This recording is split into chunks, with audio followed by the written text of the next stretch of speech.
Mama ye Drake of Myomu Mama ye Drake of Myomu Saravaro E Logama Kudu Suramisibamu Kudu Lole Kudu Miyabamu Agudu Surale Misibamu Agudu Lole Agudu Mapibamu Payadake Pansantare Dai Pansantare Dai Balo Bama Mapibamu To the one time Chinida Balu Can it can eat you Yimpe a mere new shiloshin, Messadity to call it. Payad. To Yabisi will go be see Chipo, go be see Chip on Lopo Sekunida. Bane Sekura, Lobane Sekura. Hogana. Any little Sekula you never do that. Can a young Yautuare. Tajamu Manoga, Pizaka Toba Biojin, Lenna Malochin, Sekula, you never area can yam yaudore, a visa. To Yapisi, go be see Pillow Moose or a Chandre Moody. Ah, Luria de Chua Biojare, a visa yare, a visa yare. Que Jogaro Anyada, no? ညာစားလို့မရဘူးဆိုတော့ပြောချင်ပါတယ်ဗျနော်ကျုပ်ကတော့အညာသားအညာတော့မခံဘူးဆိုတာတော့ပြောချင်ပါတယ်ဘာလဲဆိုတော့ကျုပ်ပြောမယ်ဗျလောကမှာဖျားတရားတန်ကဆိုပြီးတော့ကျုပ်လည်းမကူးကွယ်နိုင်ဘူးဗျခမရတို့ပြောတဲ့ဖျားကဘယ်ဖျားလဲအိန္ဒိယနိုင်ငံကသိဋ္ဌသာမင်းသားဆိုတဲ့တောထွက်ရဟန်းလုပ်ပြီးတော့ထို့သူကိုကျုပ်ကဖျားလို့မကူးကွယ်နိုင်ဘူးဗျကျုပ်ကအညာသားဗျတမဆိုတော့ခါတာပေါ့ဗျာနော်အဲ့တော့တိဋ္ဌသာမင်းသားဆိုတာလေလူသားပဲဗျအဲ့တော့ကျုပ်ကတော့ဘယ်လိုမြင်လဲဆိုနှာခေါင်းနဲ့အသက်ရှူသောလူသားကိုကျုပ်မကူးစားဘူးလူတဝါကိုမကူးစားဘူးဘယ်သို့ပမာဏပြုစီရမှာအကြောင်းမရှိဘူးဆိုတော့ကျုပ်နားလေတယ်ဗျကျုပ်ကတမလို့အညာသားဆိုတော့တမလို့တော့ခါမှာပေါ့ဗျာလူတိုင်းအတွက်တော့ချိုမိန်နဲ့ထန်းထညက်တော့မဖြစ်လာနိုင်ပါဘူးအညာမှာထန်းထညက်ပေါ်သလိုတမလည်းပေါ်တယ်ဗျထန်းထညက်ဆိုတာလဲချိုဝင်မဲ့လဲဈေးပဲဝင်နေဗျတမဆိုတာလဲခါဝင်မဲ့တော့ဈေးပဲဝင်နေအချိုကြိုက်တဲ့သူအတွက်တော့ထန်းထညက်ကကောင်းမှာပေါ့ကျုပ်တို့အညာမှာလေပညာတတ်တွေဘွဲရတွေတော့မရှိဘူးဗျဒါပေမဲ့ကျုပ်ကစာလည်းမတတ်ဘူးဗျပြီးတော့ကျုပ်ကမွေးလာတာကညုံဦးမြို့မှာဆိုပေမဲ့တခုရှိရဲ့ဗျစင်ရသားမိသားစုအတိုင်းဝိုင်းထဲမှာမွေးလာတာကျုပ်ကစင်ရသားမိသားစုအတိုင်းဝိုင်းမှာမွေးလာတော့ကျုပ်ကစာတော့အမိဘတွေကအကြောင်းထားမပေးနိုင်တော့အကြောင်းမတက်ရဘူးဗျာကျောင်းမတက်ရတော့ဗျာကျုပ်ကစာတော့မတတ်ဘူးဗျာဒါပေမဲ့တခုတော့ရှိတယ်ဗျာကျုပ်ပြောပြမယ်ယနေ့ကျုပ်ကဘလို့မြင်လဲဆိုဖះရှိတယ်တရားရှိတယ်ဆိုပြီးတော့ဘယ်ဖះသွားကူးကွယ်တာလဲတော့မသိဘူးဗျာနော်ကျုပ်ကလည်းဗမာဖြစ်တော့လဲဗျာဗမာတွေးတာပေါ့ကျုပ်ကလည်းမြန်မာဖြစ်တော့လဲမြန်မာတွေးတာပေါ့ကျုပ်ကပြီးတော့လဲကျုပ်ငငယ်ကကြားဘူးတယ်ဗျမင်းတို့ရန်ကုန်မြို့မှာတဲ့ဗာလဲကြားဘူးတယ်ဗျမောင်မောင်တို့အညာမှာတမပြင်းထန်းတွေနဲ့ထန်းပြင်းထန်းတော့လွမ်းမောစရာပဲရွှေကုန်သူရဲ့အညာအလိမ်ညာတွေကလည်းပေါ်လိုက်တာဗျာကျုပ်ကတော့လေအညာသားဆိုတော့တကောက်ဖာလေးကိုပဲထန်းပြီးတော့အညာကိုပဲပြန်ကျင်တယ်ဗျဒါပေမဲ့လေကျုပ်အညာကိုလွမ်းနေသိလား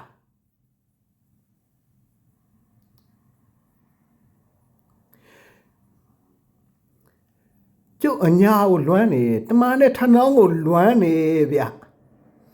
သို့တော့ကျုပ်အညာနဲ့တမန်နဲ့ထဏောင်းတွေကိုလွမ်းနေပြီဗျဒါပေမဲ့လေခင်ဗျားတို့မြန်မာပြည်မှာလေအားလုံးကဘာလို့ပြောမလဲဗျာကျုပ်လည်းမပြောတာဘူး အလိမ့်နဲ့အညာတွေတက်တက်ပဲဗျကျုပ်ခေမှာမဟုတ်ပါဘူးဗျာကျုပ်သိတာကတော့ဟိုးကျုပ်တို့ရဲ့ဘိုးတော်ကြီးတွေခေပေါ့ဗျာအနောယထာမင်းဆိုတဲ့ခေတုန်းကတည်းကပေါ့ဖះရှိတယ်တရားရှိပါတယ်ဆိုပြီးတော့ဗျာဖះကိုးကွယ်ခြင်းပါတယ်တရားကိုးကွယ်ပါခြင်းပါတယ်ဆိုပြီးတော့လဲအနောယထာမင်းမနုဟာမင်းထံမှာသွားပြီးတော့ဗျာဘိဒကသုံးပုံသွားစစ်တိုက်ယူကျုပ်ကစဉ်းစားတယ်ဗျာကျုပ်ကပကံသားဖြစ်ပေမဲ့လေအနောယထာမင်းကကျုပ်ရဲ့တိုင်းပြည်ကျုပ်ရဲ့မြို့နေတာဗျာဒါပေမဲ့အနောယထာမင်းဆိုတဲ့ဘုရင်ကငါနိုင်ငံသားငါနဲ့တနေရဲသားပဲဒါပေမဲ့ကျုပ်ကစဉ်းစားတယ်ဗျမြန်မာလူမျိုးဆိုတဲ့ငါလူမျိုးဟာကောင်းသလားဆိုတော့ကျုပ်ကစဉ်းစားတယ်အမြဲတမ်းစဉ်းစားတာဘာလို့လဲဆိုတော့ကျုပ်ဒီအကြောင်းအရာကိုစဉ်းစားတိုင်းခေါင်းကိုက်တယ်ဗျဘာလို့လဲဆိုတော့အနယထာမင်းဆိုတဲ့ဘုရင်ကတစ်ချိန်ကတော့ဗျာပကံမှာတော့ဘုရင်ကြီးပေါ့သူ့နာမည်ကတော့ကျုပ်သိတာကတော့အနုယုတ်ထာဒါပေမဲ့ဗျာကျုပ်ကစဉ်းစားတယ်အနောယထာကိုကျုပ်နိုင်ရသားဖြစ်ပေမဲ့ကျုပ်ကခါတယ်ဗျာအယံမုန်းတယ်ဗျာယွန်းတယ်ဗျာဘာကြောင့်လဲဆိုတော့ကျုပ်သိတာကိုကျုပ်ပြောတာပါဘသူကိုမှကျုပ်မစော်ကားပါဘူးဟိုတစ်ချိန်ကကျုပ်ကပကံသားဆိုတော့ကျုပ်စဉ်းစားတယ်ပကံမှာရှိနေတဲ့ဖရာတွေဇီဒီတွေဆိုတော့โอเคပုံနေငါတို့ပကံပြည်ကြီးရလဲကွာမိုးရစီနွေရစီကြရင်လဲနွေခေါင်ဘာမှမရှိဘူးတမန်နဲ့ထနောင်းကလွဲလို့ဘာမှမရှိပါလားပတ်လဲကြည့်လိုက်ပြန်တော့လဲနီတွေမဲတွေကျုပ်တွေနဲ့ဖျက်ပြိုးပြက်တွေနဲ့ပါလားငါတို့ပကံကလည်းဘာမှမရှိပါလားဘာများဖြစ်တာပါလဲနောက်တော့လဲသိကျင်စိတ်နဲ့အဖိုးဖွားတွေကိုမေးခဲ့ဘူးတွေဗျာအဖိုးအဖွားကြီးလို့ကျွန်တော်တို့ဒီပကံညောဦးမှာလို့ဘာဖြစ်လို့များတစ်ပင်တွေဝါးပင်တွေမရှိတာလဲဗျာနွေခါကျရင်တပေါင်းတကူဆိုရင်ဗျာလမ်းလျှောက်ရတဲ့ခါမှာနေပူတာလေပြောမနေနဲ့တစ်ပင်တွေကလည်းမရှိဘူးနေပူလို့အရေးခိုခြင်းပါတယ်ဆိုလို့လေတစ်ပင်ကမရှိမိုးကရွာပြီဆိုပြန်တော့လေဗျာမိုးဆွေပြီဆိုပြန်တော့လေခုနှစ်ရက်မိုးဆိုပြီးတော့ရွာလိုက်တာတခါလေကြလဲတစ်လလုံးလို့မိုးရွာတယ်ဒုက္ခပဲလို့စဉ်းစားလို့မရဘူးဗျာအညာမှာနော်ဒါပေမဲ့ကျုပ်ကတော့ဘာကိုပြောချင်တာလဲဆိုတော့ကျုပ်ငယ်ကစုန်နေကြတဲ့ချင်းလေးတစ်ပုဒ်တော့ရှိတယ်ဗျာအဲ့ဒီချင်းလေးကပါလဲဆိုတမထနောင်းတဲ့အညာကြီးကိုပြန်ပြောင်းအောက်မိတတိယနေတိုင်းလွမ်းနေပါတယ်သို့တော့မြမကြီးမကောင်းလို့ငါတို့တိုင်းတစ်ပါးမှာထွက်ပြေးနေရတာမြန်မာတွေမကောင်းလို့ငါတို့တိုင်းတစ်ပါးမှာထွက်ပြေးနေရတာမြန်မာတွေအချင်းမြန်မာလဲလူလဲကြမြန်မာဆိုတဲ့မြန်မာအချင်းလဲကွာတိုင်းရင်းသားတွေပေါ်မှာလူလဲကြပြီးတော့မြန်မာနိုင်ငံထဲမှာလေဘာသာနာဆိုပြီးတော့လဲလေဘိဒကသုံးပုံဆိုပြီးတော့လဲမွေးရီစီမှာသွားပြီးတော့တပိမခံကျုမခံမဲနဲ့ကွာဆရာလုတ်ဘူကြပြီးတော့ဘိဒကသုံးပုံကိုစစ်တိုက်ယူတာငါတို့မြန်မာပါလားဆိုတာငါသိခဲ့တဲ့ခါရင်းနာတယ်ကွာမြန်မာငါဘဲကိုပဲသွားဘဲကိုပဲလာလေလူတွေကမေးကြတယ်မင်းကဘယ်နိုင်ငံကလာတာလဲကျွန်တော်ကမြန်မာကပါလို့ပြောတော့လူတွေကပြောတယ်ကွာမင်းတို့မြန်မာတွေမကောင်းဘူးတဲ့ဟာလူတိုင်းကမြန်မာကိုမြင်ရင်မကောင်းဘူးလို့မြင်တယ်ဗျဘာလို့ပါလဲကျွန်တော်လည်းစဉ်းစားလို့မရဘူးဗျနှစ်ဖူးပေါ်မှာလက်တင်စဉ်းစားတိုင်းမြန်မာဆိုတဲ့အမျိုးကလေဘယ်နိုင်ငံမှာသွားဘယ်တိုင်းပြည်မှာသွားဘယ်လူမျိုးကြားထဲမှာသွားမြန်မာဆိုတဲ့အလူမျိုးကိုလေလူတကာကလေအချင်းပန်းဗျတိတ်မုံကြတာကျုပ်စဉ်းစားတယ်ကျုပ်ကအညာသားဖြစ်ပေမဲ့ကရင်တိုင်းသားထဲမှာသွားပြီးတော့19နှစ်သားအရွယ်လောက်ကကရင်တိုင်းသားထဲမှာသွားပြီးတော့ကြီးလာတာဗျကရင်တိုင်းသားထဲမှာလည်းဗျာကျုပ်ကဗမာဖြစ်တော့လဲမြန်မာဖြစ်တော့လဲအနှိမ်ခံရတယ်ဗျ မင်းတို့မြန်မာတွေကကွာမကောင်းပါဘူးလို့အော်သူတို့ပြောတာတစ်ခါလေကြတော့လေစဉ်းစားမိတယ်ဗျကရင်တွေကပြောတယ်မင်းတို့မြန်မာတွေမကောင်းဘူးမင်းကမြန်မာမကောင်းဘူးငါမြတ်ဗာမြတ်သူတို့အမားလုံးယူလို့ဟာလေလို့ဆိုပြောစဉ်းစားမိတယ်တစ်ခါခါကြလဲအဲ့ဒီကရင်တွေကိုမင်းတို့ကွာငါ့ကိုငါမကောင်းဘူးမင်းတို့ငါဗာများလုံမိပါလေဆိုပြောတွေးပြီးတော့ဒေါသထွက်မိတယ်နောက်တော့လဲငါသမိုင်းကိုတီးတော့သမိုင်းကိုကြာကြည့်တော့အော်ကရင်နေငါတို့ကိုမုန်းတာလဲစမ်းတော့မဟုတ်ပါဘူးအော်မင်းတို့ကငါ့ကိုမင်းကဗမာကွာမကောင်းဘူးလို့ပြောတော့လဲငါခံရမှာပေါ့ဘာလို့လဲဆိုတော့ငါဗမာဖြစ်ပြီးတော့လေဗမာဆိုတဲ့လူမျိုးတွေကလေဘာလို့လဲဆိုတော့ကရင်တိုင်းပြည်နယ်မှာသွားပြီးတော့စစ်တိုက်တယ်စစ်တိုက်ပြီးတော့ကွာဘာလဲဆိုတော့ကရင်တွေကိုအနိုင်ကျင့်ပြီးတော့ကရင်တိုင်းရင်းသူလေးတွေကိုအတင်းအဓမ္မကွာပေါ်တာဖန်ပေါ်တာဆွဲပြီးတော့လေခေါ်လာနေခင်းကြတော့အဲ့ဒီမှာလက်နဲ့ဘုံသီးတွေထမ်းခိုင်းနေကွာညကြတော့ဩမတရားမရင်းကျင့်တာကွာမတရားမရင်းကျင့်ပြီးတော့လေ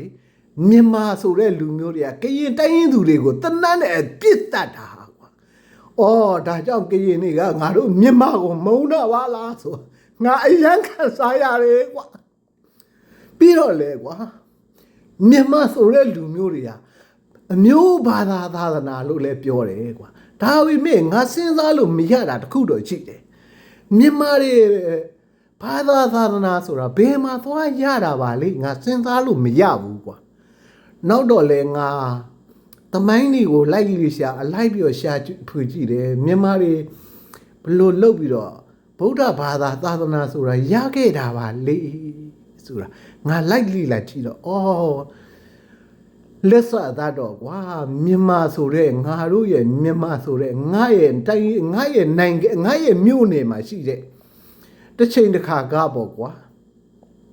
အနောယထာမင်းဆိုတဲ့ဘုရင်ကတိုင်းရင်းသူတွေတိုင်းရင်းသားတွေစီမှာသွားပြီးတော့ဘီတကသုံးပုံဆိုတဲ့အခုမြန်မာနိုင်ငံထဲမှာယဟန်တွေတန်ဃာတွေသူ့တင်နေပါတယ်စုံမဩဝါဒတွေပြီးပါတယ်ဆိုတဲ့စာပေကျမ်းဂန်တွေကိုသွားပြီးတော့စစ်တိုက်ယူတယ်ငါစဉ်းစားကြည့်တယ်ငါသုံးသပ်ကြည့်တယ်အော်ငါတို့မြန်မာနိုင်ငံအားလုံးကအလိမ့်ကြီးအညာတွေပါလားအလိမ့်ကြီးအညာတွေပါလားအော်ဘုန်းကြီးတွေယဟန်တွေကလည်းဟောနေလေကုသိုလ်ကအကုသိုလ်ကယုံတဲ့သူကသူတစ်ပါးရဲ့ပစ္စည်းဥစ္စာကိုမလိုချင်ပါဘူးတဲ့ကံရဲ့အကျိုးကိုယုံလို့မလုပ်ပါဘူးတဲ့စိတ်ကူးလေးနဲ့တောင်မှမလုပ်ပါဘူးလို့ပြောတာအော်ဒါပေမဲ့ငါငယ်ငယ်ကတော့ဘာမှမသိနားမလဲတော့ဘုန်းကြီးတွေယဟန်တွေကိုအရန်ကြည်ညိုလေးစားခဲ့တယ်ကွာဒါပေမဲ့တနေ့ကျတော့ငါသိလာတဲ့ခါကျတော့ဘုန်းကြီးတွေယဟန်တွေပါငါမုန်းလာတယ်ဘာဖြစ်လို့လဲဆိုတော့လူမိုက်အားပေးနဲ့သွားတူနေလို့ပါဘာဖြစ်လို့လဲဆိုတော့အာဓမကွာတိုင်းရင်းသားစီမှာစစ်တိုက်ယူလာတဲ့စာပီတွေကိုတခါတဲ့သူတော်ကောင်းတရားပါလို့ဟောပြောပြီးတော့သူတစ်ပါးရဲ့ဆုံးမသူတစ်ပါးတွေကိုလိုက်ပြီးတော့ဆုံးမဩဝါဒပေးနေလို့ပဲကွာငါစဉ်းစားကြည့်တယ်အော်မန္တလေးငါမှလည်းအမျိုးတွေရှိတယ်ကွာမန္တလေးမှာငါအကိုတွေရှိတော့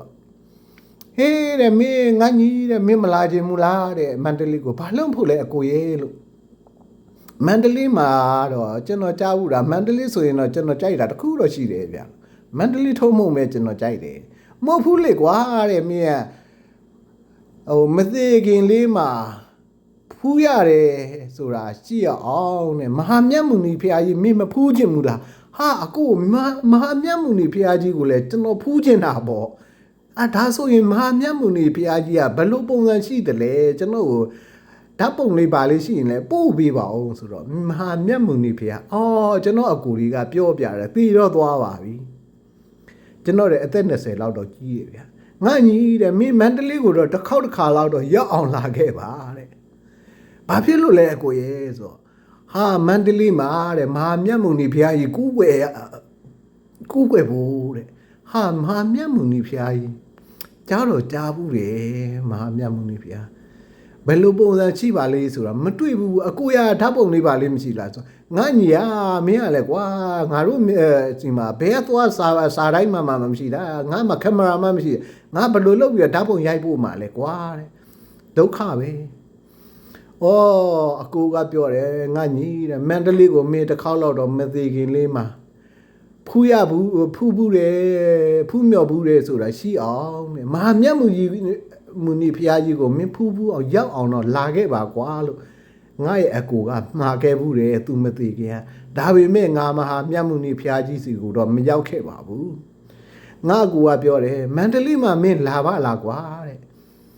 မင်းအကိုရှိနေတာပဲဒါပေမဲ့ငါစဉ်းစားတယ်မန္တလေးမှာငါ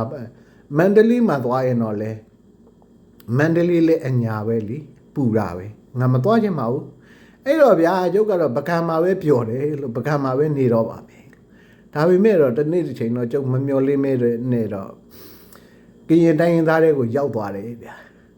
ဒါပေမဲ့ကျုပ်သိလားကရင်တိုင်းရင်းသားတွေကပြောတယ်မင်းကဗမာပါကွာမင်းကဗမာမကောင်းဘူးဟာကရင်ကငါ့ကိုပြောတယ်ဗမာမကောင်းဘူးပြောတယ်ငါသူတို့မြငါဘာလုပ်နေလို့ လေအော်ငါသူတို့သားသမီးတွေလည်းငါမဖြစ်စည်းပါဘူးငါသူတို့ဟာလည်းမခိုးမိပါဘူးဗမာမကောင်းဘူးလို့ပြောတယ်ငါဗမာဖြစ်လို့ဗမာမကောင်းဘူးလို့ငါအပြောခံနေရပါလားအော်ငါစဉ်းစားတယ်ဟဲ့ဒီနေ့တော့ငါမျက်မြင်ကိုယ်တွေ့ရတယ်ဘာလဲဆိုတော့2000နဲ့1090မှာပေါ့ငါကရင်ပြည်နယ်ထဲမှာနေတော့ငါအမန်နံဘလောက်မှာနေရဲကွာအဲ့ချိန်ကာလမှာကရင်ပြည်နယ်မှာကရင်တိုင်းရင်းသားတွေမှာရောက်နေတော့မန်နံဘလောက်ဆိုတဲ့ကရင်နေဘိုးဌာနချုပ်မှာငါရှိနေတော့ခွေးတောင်တိုက်ပွဲဆိုတော့ရှိတယ်ကွာခွေးတောင်တိုက်ပွဲဆိုတော့ရှိတော့လေမြန်မာဆိုတဲ့စစ်တပ်ကလာပြီးတော့ကရင်တိုင်းရင်းသားတွေကိုလေအပြစ်မဲ့ကွာတနတ်ဒီနဲ့ဘုံတိုင်းနဲ့ပြည့်လက်နဲ့ကြီးတွေနဲ့ပြည့်ဟာအော်ကရင်နေကပြောတယ်မင်းတို့ဗမာတွေမကောင်းဘူးအော်အဲ့ခါကျမှငါနားလဲတယ်အော်သူတို့ကိုနှိမ့်ဆက်နေတာငါရဲ့လူမျိုးတွေပါလားဆိုတာငါသိတော့မှအော်ကရင်တိုင်းသားတွေပေါ်မှာငါကိုကျစ်စာတတ်လာပဲကွာအော်ကရင်တိုင်းသားတွေကငါ့ကိုမုန်းတာသူတို့မှငါ့ကိုမုန်းတာအတီကောက်ကြောက်ဒါကြောင့်ကိုငါတို့မြန်မာဆိုတဲ့လူမျိုးကလေသွားပြီးတော့နေချက်ကျူးကျော်ပြီးတော့သူများပြည်နယ်ထဲမှာသွားပြီးတော့စစ်တိုက်တာ哦ကွာဒါကြောင့်ကိနေကငါတို့မြန်မာဆိုတာကိုမုန်းနေငါသိခဲ့ဒါရင်ဖေကမလဲကွာတနေ့ကြတော့ငါမန်နဘလောမှာငါတာဝန်ကြားတော့ငါ M16 ကလေးကိုနောက်ကျောကိုလွဲပြီးတော့ငါတာဝန်ထမ်းဆောင်နေတဲ့အချိန်မှာဆက်လီတစည်းရောက်လာတယ်ကွာငါရှိမှာဆက်လီတစည်းရောက်လာတော့ဘာလဲဆိုတော့ကရင်တိုင်းရင်းသူလေး18နှစ်19နှစ်အရွယ်လောက်နဲ့အသက်50ကျော်အဖွားကြီးတယောက်နဲ့ရောက်လာတယ်ရောက်လာတော့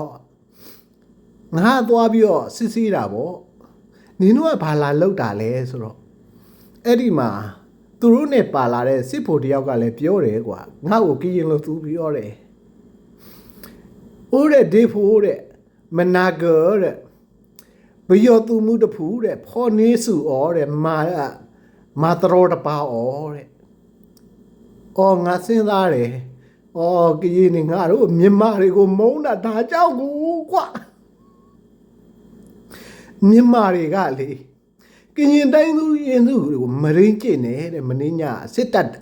တက်ခွဲလုံးနဲ့တရင်တရင်လုံးကဝိုင်းပြီးတော့မရင်းကျင့်နေတဲ့။အော်မြန်မာတွေကဒီလိုလှုပ်လို့ငါတို့တရင်သားတွေထဲမှာငါမြန်မာဆိုတဲ့ကောင်ကလေမင်းတို့မြန်မာမကောင်းဘူးလို့ငါအပြောခံရတာဆိုတော့ငါနားလေခဲ့တယ်ကွာ။အဲ့ဒီမှာလေငါပြောပြမယ်။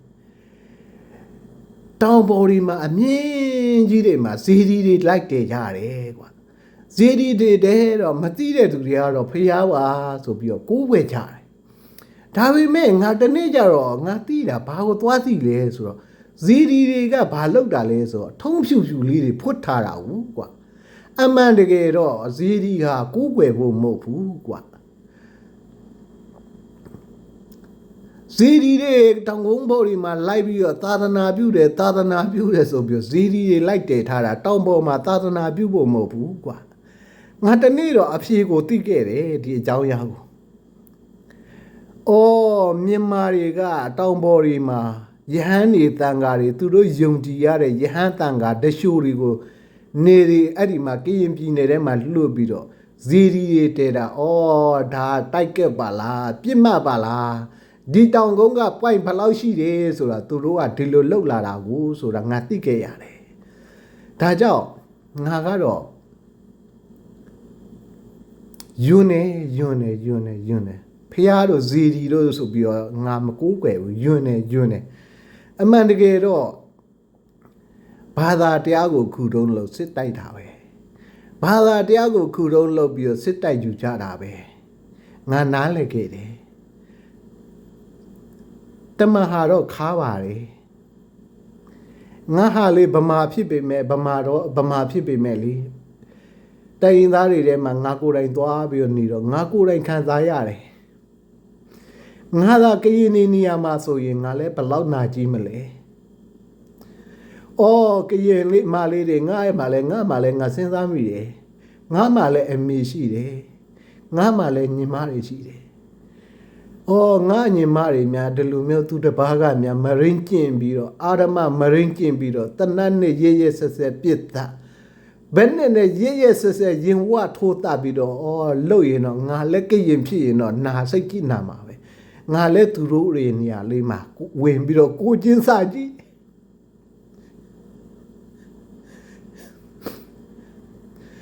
ငါကရင်တော်ထဲမှာရောက်သွားမှာအော်ကိုချင်းစာတရားဆိုတာငါနားလေးလာခဲ့တယ်ကိုချင်းစာတရားဆိုတာငါသိခဲ့တာအော်မြန်မာမင်းတို့မြန်မာတွေကတိုင်သားတွေပေါ်မှာအနိုင်ကျင့်ဘာသာသာနာဆိုတာကိုလည်းစစ်တိုက်ယူအော်မြန်မာငါတို့မြန်မာသူများတကာပေါ်စင်ကြံလျှောက်သူတပားကိုအနိုင်ကျင့်တော့လဲငါတို့မြန်မာဆိုတဲ့လူမျိုးဘေးနေရာမှာသွားဘေးနေရာမှာလာမြန်မာဆိုတဲ့အတန်ကြရဲ့ချီးရဲ့အမုန်းခံရတာမင်းတို့မြန်မာမကောင်းလို့ပဲဒါပေမဲ့ငါမကောင်းတာမဟုတ်ပါဘူးငါရဲ့နေ့တိုင်ထီအောင်လေဘသူရဲ့သားပြိုသမီးပြိုမှကိုထီလျောက်မစော်ကားမိခဲ့ပါဘူးသို့ပေမဲ့လေငါပြောပြင်ဆိုင်အမျိုးလိုက်တဲ့ဗုဒ္ဓဘာသာသာသနာမှာပြောနေတဲ့ကုသိုလ်ကံအကုသိုလ်ကံဆိုတာဒါပဲလားမသိဘူးเนาะဘာလို့လဲဆိုတော့ကုသိုလ်ကံအကုသိုလ်ကံဆိုတာတော့ငါနားလေတာမြန်မာတွေကကွာကရင်တိုင်းရင်းသားတွေကိုအနိုင်ကျင့်တော့ငါလဲမြန်မာဖြစ်တော့ငါ့ကိုလဲမုန်းကြတာပေါ့ဒါဟာတော့ငါမစမ်းပါဘူးဘာလို့လဲဆိုတော့ဗုဒ္ဓဘာသာဆိုတဲ့ယဟန်တန်ဃာတွေကကုသိုလ်ကံအကုသိုလ်ကံလို့ငါတို့ကိုသင်ခဲ့တာပဲကိုဒါကြောင့်ငါသိတယ်ငါတို့ရဲ့မြန်မာတွေကမကောင်းတာလုပ်ခဲ့လို့ငါမြန်မာဆိုတဲ့သူကိုကရင်တိုင်းရင်းသားတွေကငါ့ကိုမုန်းတာကိုဆိုတာမှအဲ့ခါကျမှငါသူတို့ဘောကိုခုလနားလေးပြီးခဲ့နိုင်ခဲ့တယ်ကွာအော်မြန်မာဗုဒ္ဓဘာသာမြန်မာဗုဒ္ဓဘာသာသိကောင်းတာပဲကွာနော်မင်းတို့မြန်မာဗုဒ္ဓဘာသာဆိုတာသိကောင်းတာပဲကွာကုသိုလ်ကံအကုသိုလ်ကံဖះယုံကြည်လို့တရားယုံကြည်လို့ရုပ်ထုရှိမှပြဝေကမင်းတို့သူတစ်ပါးကိုအနိုင်ကျင့်တဏှတ်ပြောင်းတဏှတ်နဲ့ရင်ဝကိုတိတ်သူများရဲ့သားပြိုသမီးပြိုကိုမရင်းကျင့်ပြီးတော့ဖះပါတရားပါလာလို့တော့ငါလည်းရည်တာပေါ့ငါလည်းကရင်တိုင်းရင်းသားထဲမှာအနှစ်20နဲ့3နှစ်လုံးနေလာခဲ့တယ်ကရင်တိုင်းရင်းသားတွေကမင်းဗမာပါဆိုပြီးတော့လေငါကိုအဖျားလေးနဲ့တော့မတိုးခဲ့ဘူးကွာဒါပေမဲ့လေမင်းတို့မြန်မာဗုဒ္ဓဘာသာပါဆိုတဲ့ကောင်းနေဖျားသည်တရားသည်တည်တဲ့ကောင်းနေမင်းတို့ကိုလှုပ်တဲ့ကုသိုလ်ကအကုသိုလ်ကငါပေါ်ကိုအဲ့ဒီအကုသိုလ်တွေကငါရိုက်ခံခဲ့ရဘူးတဲ့ငါနာတော့နာကြီးတယ်မင်းတို့မြန်မာတွေကိုငါနာကြီးတယ်မင်းတို့မြန်မာတွေမကောင်းခဲ့လို့ဘယ်မှာသွား ငါမြန်မာဆိုတာမကောင်းတဲ့သူဆိုတာပဲငါပြောခံရတာငါတမလို့ပဲငါကတော့အညာကတမဆိုတော့မင်းတို့အတွက်တော့နာခါမှာပေါ့ငါကအညာကတမကွာမင်းတို့အတွက်တော့နာခါမှာပေါ့မင်းတို့အတွက်တော့နာခါမှာပေါ့ဒါပေမဲ့လေငါပြောမယ်မင်းတို့မြန်မာဆိုတဲ့လူမျိုးဟာလေငါလည်းမြန်မာဖြစ်ပါလေနဲ့ငါတိုင်းရင်သားထဲမှာသွားရင်လေတိုင်းရင်သားတွေကပြောတယ်ဗမာဟာမကောင်းဘူးငါမြတ်ဘာများလုံးမိပါလေငါဘသူဟာများသွားခိုးစားမိပါလေငါဘသူကိုများမတော်တရားလုံးမိပါလေငါလည်းမလုံးမိပါလားငါစဉ်းစားဆင်ခြင်ရင်နှစ်ဖူးပေါ်လက်တင်ပြီးစဉ်းစားတယ်ဒီကောင်တွေငါ့ကိုဘာလို့များမြန်မာဆိုပြီးမုန်းတာလဲငါစဉ်းစားလို့မရဘူးဒီနေ့ချိန်မှာတော့ငါမျက်မြင်ကိုတွေ့ကမှမြန်မာဆိုတဲ့လူမျိုးတွေကလေ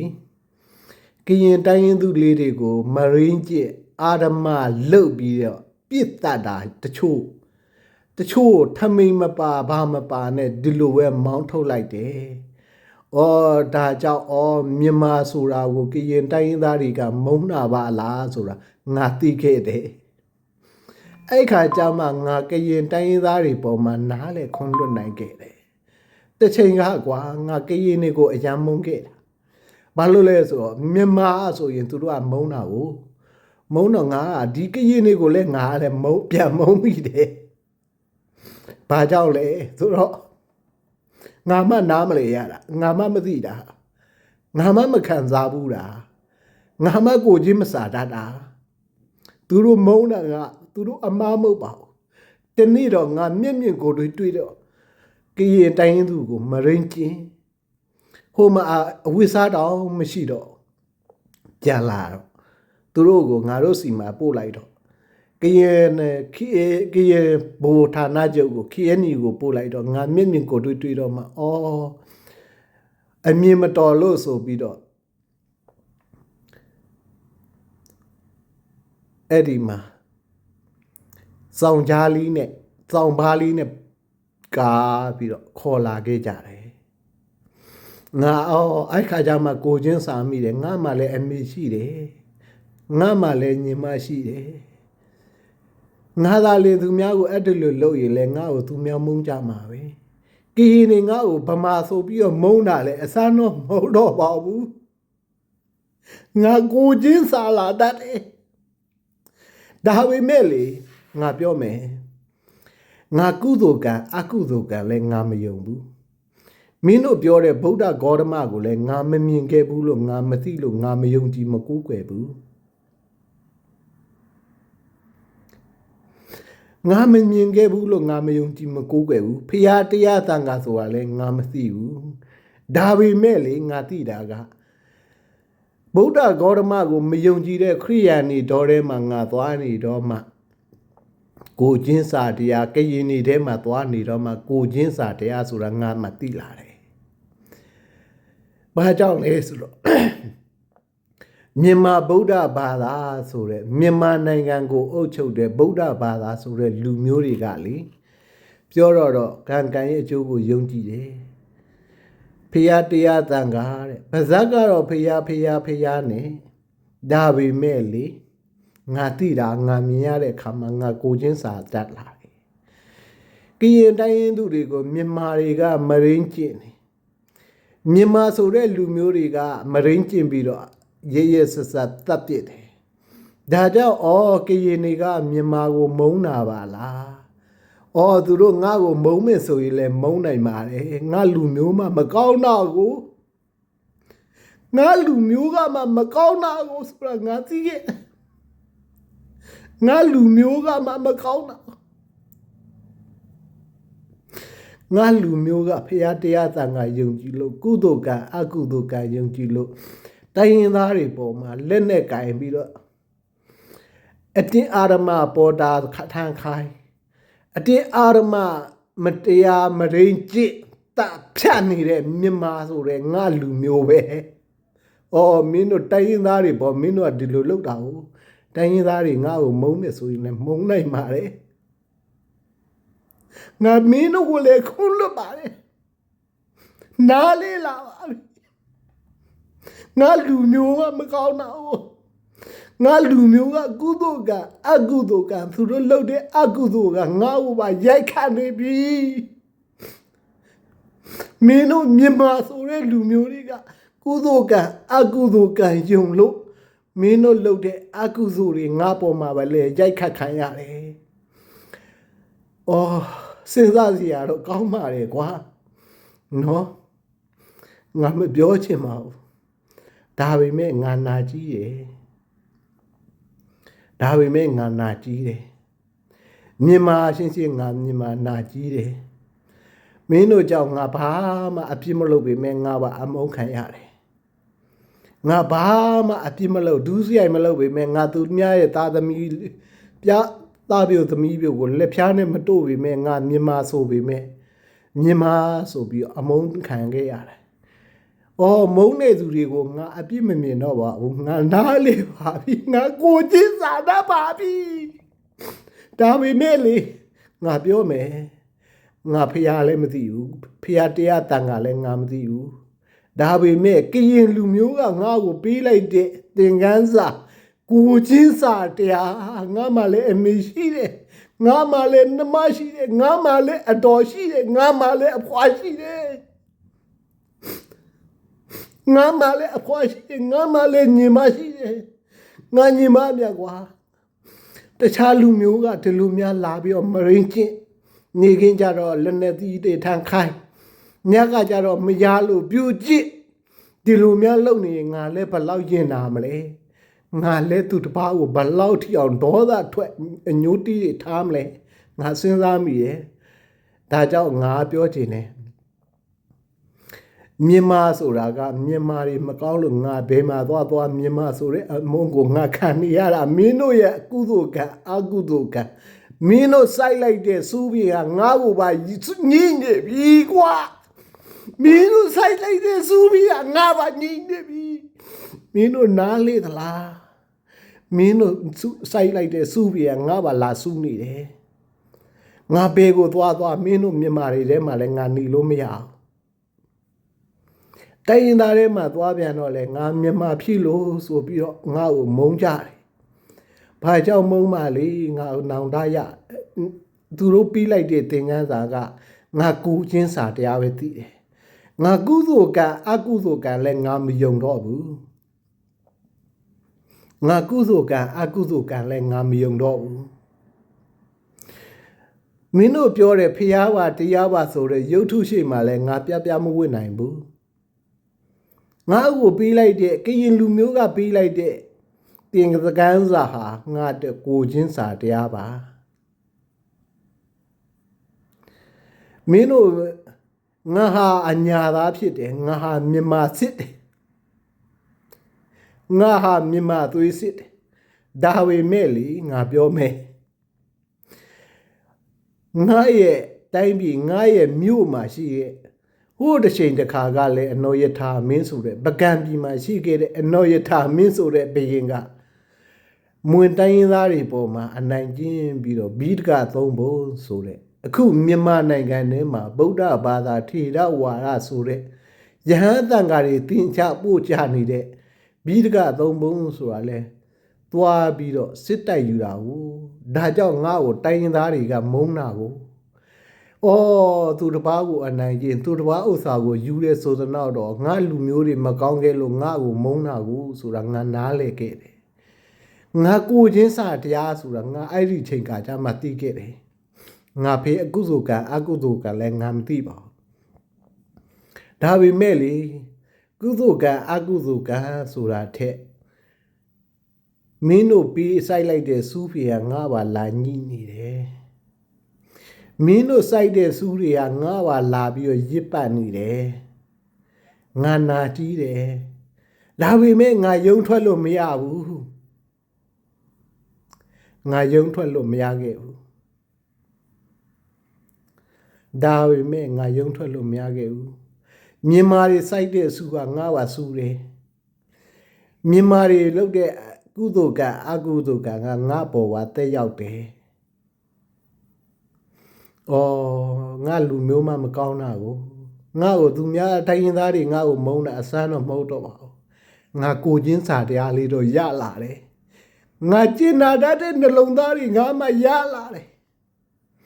မြန်မာတွေကောင်းတာကိုကွာငါလူမျိုးကသိကောင်းခဲ့တာကိုဒါကြောင့်လေငါပြောချင်တယ်ငါကမြန်မာဖြစ်ပေမဲ့ငါတိုင်းရင်းသားတွေကိုမမုန်းတော့ဘူးငါကိုချင်းစာတရားနဲ့ပြန်ချစ်တတ်သွားတယ်ဘာဖြစ်လို့လဲငါလူမျိုးမှမကောင်းတာငါလူမျိုးကမှမကောင်းတာငါလူမျိုးကသူများကိုအနိုင်ကျင့်တာကိုသူများမုန်းမှာပေါ့ငါကိုချင်းစာတတ်ပါလိုက်သူတို့ပြီးတဲ့သင်္ကန်းစာကငါအတွက်ကိုချင်းစာတရားပဲလေမင်းတို့ပြောတဲ့ဖျားတရားတန်ကလည်းငါမသိပါဘူးမင်းတို့ပြောတဲ့ကုသိုလ်ကံအကုသိုလ်ကံလည်းငါမသိပါဘူးဒါပေမဲ့မြန်မာတွေဟာလှုပ်တဲ့မြန်မာတွေလှုပ်တဲ့အကျိုးဆက်ဟာငါ့ဘာရိုက်ခတ်တယ်မင်းတို့អော်လိုက်တဲ့ပဲ့တင်တာဟာငါကိုယ်တိုင်ပြန်ကြားနေရတယ်မြန်မာဘာဖြစ်လို့ငါမြန်မာဆိုတဲ့ဘဝကိုဘာဖြစ်လို့မြန်မာလူမျိုးဖြစ်ရတာလဲဒီလောက်သူတော်ဘာပေါ်အနိုင်ကျင့်ပြောတော့လေဖះရှိတယ်တရားရှိတယ်တန်ခါရှိတယ်နဲ့ဖះယုံကြည်တယ်တရားယုံကြည်တယ်ကုသိုလ်ကံအကုသိုလ်ကံယုံကြည်တယ်နဲ့ဘာဖြစ်လို့များတိုင်းရင်းသားတွေပေါ်အနိုင်ကျင့်ရတာလဲမြန်မာရဲ့ငါလည်းမြန်မာလူမျိုးဆိုတာမဖြစ်ချင်တော့ပါဘူးငါပြောင်းလို့လဲလို့ရလို့ရှိရင်လေငါအရာဝတ္ထုလေးတစ်ခုလို့ပစ္စည်းတစ်ခုလို့ဖြုတ်လဲလို့ရရင်မြန်မာဆိုတဲ့မြန်မာအသွေးဆိုတဲ့အသွေးကိုငါဖြုတ်ပြီးတော့လဲပြလိုက်ခြင်းနဲ့ငါမြန်မာဆိုတာကြီးကိုငါလဲပြလိုက်ခြင်းနဲ့ငါမြန်မာမဖြစ်ချင်ဘူးယွန်းတယ်ငါမြန်မာမဖြစ်ချင်ဘူးငါမြန်မာဆိုတဲ့နာမည်ကြီးကိုမြန်မာလူမျိုးဆိုတာမဖြစ်ချင်ဘူးငါယွန်းတယ်မြန်မာတွေဟာမကောင်းကြလို့မြန်မာနိုင်ငံထဲမှာတိုင်းရင်းသားတွေပေါ်မှာအနိုင်ကျဗိုလ်ကျစိုးမိုးလွန်းလို့ငါတိုင်းရင်းသားတွေထဲမှာသွားတိုင်းငါ့ကိုမုန်းကြတယ်တိုင်းရင်းသားတွေငါ့ကိုမုန်းတာမဆမ်းမဘူးလေငါမကိုပထမတော့ငါမကိုချင်းမစားထားတာကိုနောက်တော့မှငါမျက်မြင်ကိုတွေ့တော့မှငါကိုချင်းစားတတ်လာတာမြန်မာတွေရဲ့မြန်မာဗုဒ္ဓဘာသာတွေရဲ့မင်းတို့ကောင်းလွန်းလို့ငါပါမင်းတို့ရဲ့ပြည့်တင်တန်နေမင်းတို့ရဲ့တဏှာတန်နေမင်းတို့ရဲ့အမြောက်တန်နေငါရဲ့နှလုံးသားထဲမှာအယမ်းနာကြည့်ပါလေကွာမြန်မာတွေရဲ့မင်းတို့ရဲ့အမြောက်တန်နေမင်းတို့ရဲ့တဏှာတွေဟာရန်ကုန်တွေဟာငါရဲ့နှလုံးသားထဲမှာအယမ်းနာခြင်းနဲ့ကွာမင်းတို့မြန်မာဗုဒ္ဓဘာသာတွေဆိုတဲ့ကောင်တွေကြောက်ပဲကွာငါအယမ်းနာခြင်းနဲ့ငါဘေးမှာသွားဘေးမှာနေလေမြန်မာဆိုရင်အရင်ချီတဲ့အမုန်းခံရတယ်ကွာ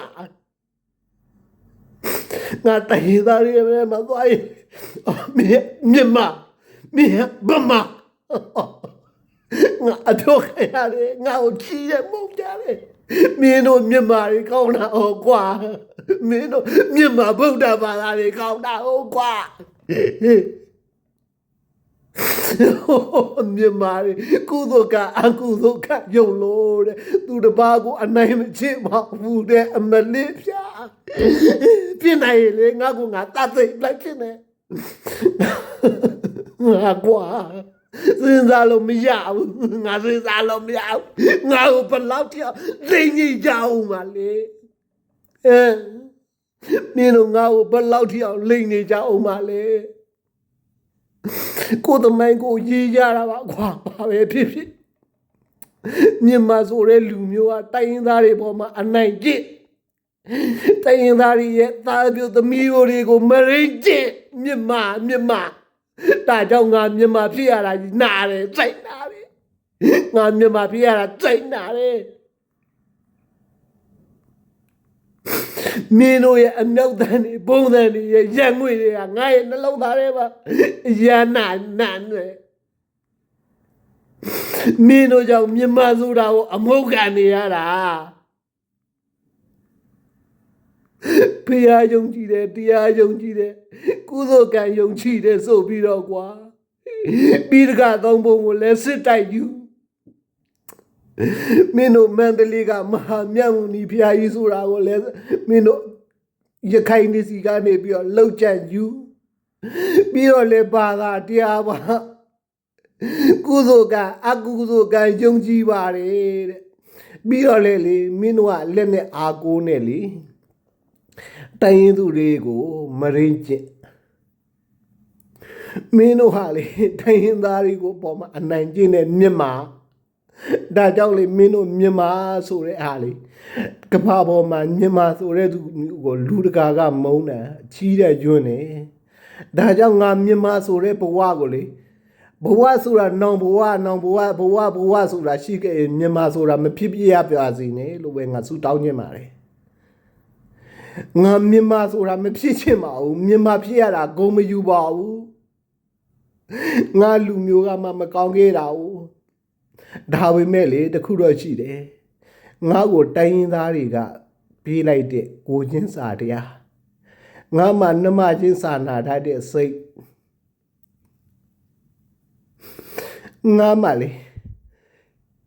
သူတို့နဲ့ထပ်တူထပ်မြတ်ကြည့်ခွေးရတယ်သူတို့နဲ့ထပ်တူထပ်မြတ်ခံစားရတယ်ကွာ